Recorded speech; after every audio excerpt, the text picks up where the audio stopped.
Hari ini kita kedatangan tamu istimewa dan semoga kedatangan beliau membawa berkah dan inspirasi buat kita semua ya. Nah, beliau ini jauh datang dari Kota Kudus, Provinsi Jawa Tengah. Kota ini kita kenal sebagai kota santri ya Pak di Indonesia. Luar biasa. Nah, beliau adalah Rektor Universitas Muhammadiyah Kudus. Nah, beliau bernama Bapak Dr. NS Rusnoto MKS Eket. Nah, jadi beliau menyempatkan hadir di podcast Fungsi untuk kita tanya-tanya. Nah, Assalamualaikum warahmatullahi wabarakatuh. Gimana kabarnya? Alhamdulillah. Masya Allah. Nah, jadi bagaimana perjalanan sampai Sinjai? Alhamdulillah ya, Sinjai luar biasa. Dari Sinjai ke Makassar ternyata lebih jauh daripada dari Semarang sampai Makassar. Sepertiga ya. Sepertiga perjalanan. Ya, dari Makassar ke Semarang 2 jam, tapi dari Makassar ke Sinjai 6 jam. 6 jam. 6 jam. Jadinya lebih menantang. Lebih menantang. Lewati jurang, mobil-mobil besar. Ya. Makin malam makin besar. Iya, makin malam makin besar.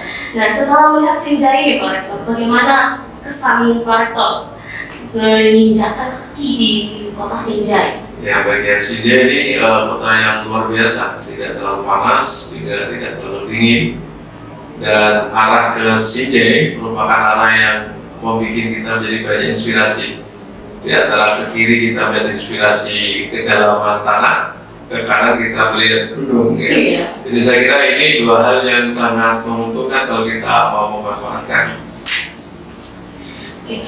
Kalau melihat Universitas Muhammadiyah Sinjai Pak Rektor, bagaimana kesannya menginjakkan kaki di kampus Universitas Muhammadiyah Sinjai? Ya, saya baru ini masuk di gedung Pasca dan di Khususnya. Saya kira ini inspirasi bagi semua universitas ya. Di dekat kampus itu ada tempat peristirahatan, ada tempat untuk kopi ya. Dan itu jadi inspirasi. Kita biasanya kampus itu murni untuk belajar. Tapi di sini begitu dia turun dari tangga gedung Paskanya sudah disambut dengan kopi-kopi ala Sinjai ya. Kami telah melihat perkembangan Universitas Muhammadiyah Kudus di bawah kepemimpinan atau leadership Bapak. Dan Bapak terlihat tren yang sangat luar biasa positif. Jadi kalau boleh tahu Pak, rahasianya sebenarnya jadi rektor di Ungu itu bagaimana? Ya, terima kasih. Jadi rektor di Ungu tidak begitu luar biasa. Ungu ini hadir dengan proses dari tahapan akademi sampai sekolah tinggi dari universitas. Saat kita masuk di sekolah tinggi kita sudah termasuk bagus. Kita memiliki mahasiswa sekitar 2.000 ya. Di situ hanya dengan 5 prodi. Kemudian kita mencoba bahwa ya Sumba menjadi sebuah yang lebih besar dari universitas. Kami di awal universitas adalah untuk jurusan yang sudah leading, saya kira kita jalan. Tapi untuk prodi yang baru ini kita sedang menata untuk memberikan kepercayaan pada masyarakat. Fokus dalam awal kita adalah bagaimana program studi ini hidup. Insya Allah sekarang sudah mulai jalan dan ini sedang menata untuk pengembangan SDM. Selagi kita pengembangan SDM, kita pengembangan investasi. Kami suka menyampaikan ada 4 hal yang harus dicapai oleh seorang pegawai. Yang pertama adalah bermental employee ya, atau dia bermental pegawai. Kemudian nanti dia berubah menjadi bisnis internal ya. Jadi dia berkembang menjadi di dalamnya sambil dia bekerja, sambil dia disitu belajar bisnis. Kemudian nanti berubah menjadi kemandirian dosen. Ya, kemandirian dosen ini kita sebut sebagai satu kondisi dia tidak lagi berpikir sebagai karyawan tapi menghasilkan. Baik menghasilkan untuk kampus maupun di sendiri. Dan saat ini kampus sedang memasuki era investasi atau investor. Jadi kita mengarahkan pegawai untuk menjadi investor. Segala sesuatu yang dimilikinya untuk dikembalikan kepada Ungu dikembangkan. Jadi menjadi bisnis-bisnis unit yang dimiliki Ungu yang kemudian menjadi investasinya. bisnis ini berasal dari hasil penelitian mahasiswa maupun dosen yang kita kembangkan untuk dipasarkan. Dan alhamdulillah ini kita sudah mulai jalan. Isi telah mampu mempengaruhi resto, kemudian ekonomi, fakultas ekonomi telah mampu mengembangkan di bisnis namanya minimarket. Di bidang perbankan kita sedang memulai membuat koperasi yang berskala tingkat Jawa Tengah. Jadi insya Allah nanti dengan berjalannya ini kita berharap dosen itu ya di situ bekerja juga mengembangkan karir, juga mendapatkan income tambahan, kayak gitu. Luar biasa ya Pak. Jadi Ungu itu punya banyak bidang investasi ya Pak ya. Jadi sepertinya UNSI ini perlu banyak belajar dari Pak Rektor ini.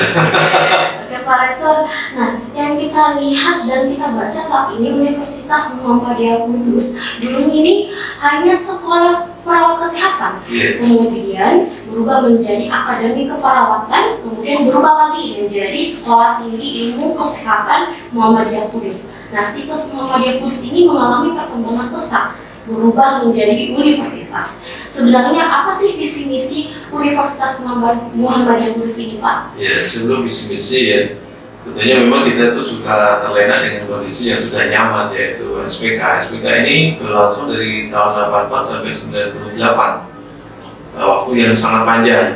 Karena menikmati sehingga tidak berpikir untuk adanya perubahan. Kita di visi kita yang pertama menuju universitas yang unggul dan Islami, ini yang menjadi visi general dari Muhammadiyah sendiri. Kita sedang mengembangkan dua hal, yang pertama adalah entrepreneur dan yang kedua adalah globalisasi. Sehingga dari kurikulum kita sudah kita desain bahwa setiap pembelajaran harus menghadirkan karya-karya entrepreneur bagi mahasiswa, sehingga otomatis dosen harus berpikir entrepreneur. Oleh karena itu segala kegiatan yang ada di kampus kita coba untuk ditata sebagai entrepreneur. Apa yang bisa diolah menjadi lebih bagus, baik itu ke UKM ya, maupun UMKM yang ada di Kudus. Kudus ini kota unik ya, kota santri tapi sekaligus juga kota rokok ya. Jadi kalau masuk Kudus itu sudah disapu dengan daun tembakau ya, tembakau yang menyala yang dibikin oleh perusahaan di Kudus. Itu bisa kita ya. Dari sekian banyak prestasi yang telah diraih Universitas Bapak, apa yang sebenarnya ingin sekali Pak Rektor capai? Nah, seperti ekspansi usaha atau seperti ke depannya? Ya. Jadi kami dari UNKU itu berniat bahwa perserikatan harus menjadi unggul melalui kerjasama dengan UNKU. Di antara beberapa yang kita kembangkan adalah meningkatkan kemampuan di bidang pembiayaan. Pembiayaan bagi perserikatan kita melalui namanya Baitul Mal, Tanwil ya, BMT. BMT ini kita kembangkan menggunakan dana abadinya UNKU, yang kemudian dari dana ini sekarang mampu dikembangkan dimanfaatkan oleh perserikatan. Dan yang kedua, kita ini sedang mencoba untuk melakukan kerjasama antar perguruan tinggi Muhammadiyah Asia.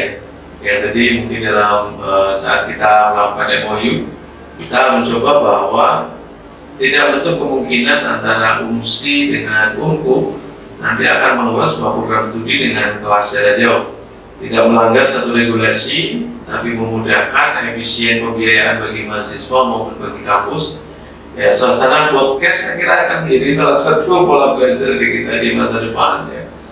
Tinggal kita secara teori memang kita seluruhnya masih daring dan laboratorium kita pakai kerjasama.